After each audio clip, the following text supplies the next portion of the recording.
पुण्यां भवन्तो भ्रुवन्तु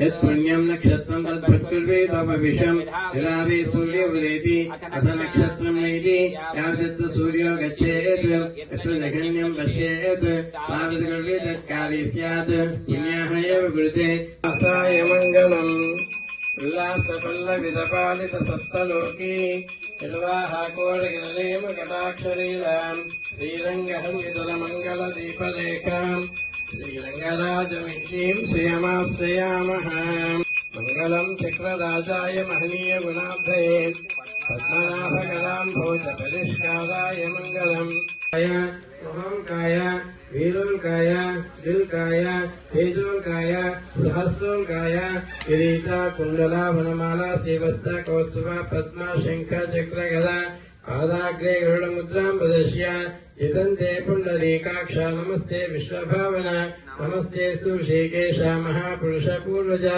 ओं तस्योदयेन्यं भर्गो देवस्य धीमहि धियो यो न प्रचोदयात् ओं सुदर्शनाय विद्महे महाज्वालाय धीमहि तन्नः चक्र प्रचोदयात् अर्घ्यमिदं गृहाण स्वाहा।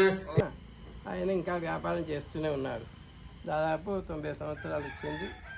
పిల్లలంతా తీసుకెళ్ళి డాక్టర్ చూపిస్తే నాకు లాభం లేదు, మీరు ఇంట్లో భద్రంగా ఉంచుకొని హాయిగా తిండి పెట్టి పోషించండి, ఆయన ఎప్పుడో భగవంతుడు ఎప్పుడు తీసుకెళ్తే అప్పుడు వెళ్తాడని చెప్పేసి అనగానే కుమారుడు ముగ్గురు తీసుకొచ్చి కొంచెం మీద పడుకోబెట్టి ఆయన ఏం కావాలని చెప్పేసి అడుగుతూ కాలం గడుపుతూ ఉన్నారు. గడుపుతుంటే చివరి మూమెంట్కి వచ్చింది, రేపు ఎల్లుండో పోయే స్థితికి వచ్చింది. అప్పుడు ముగ్గురు కొడుకులు వచ్చి వాడు కాళ్ళ దగ్గర, వాడు మధ్య భాగంలో, వాడు తల దగ్గర కూర్చొని ఏడుస్తున్నారు. మిగతా బంధువులంతా ఏడుస్తున్నారు.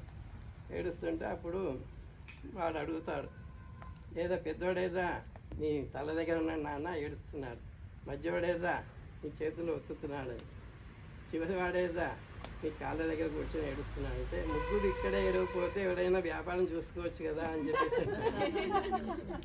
ముగ్గురు నా దగ్గర ఏడవకపోతే వ్యాపారం కానీ షాపులో కానీ కూర్చోవచ్చు కదా, అందరికీ ఏడ్చొచ్చాలని చెప్పేసి అంటారు.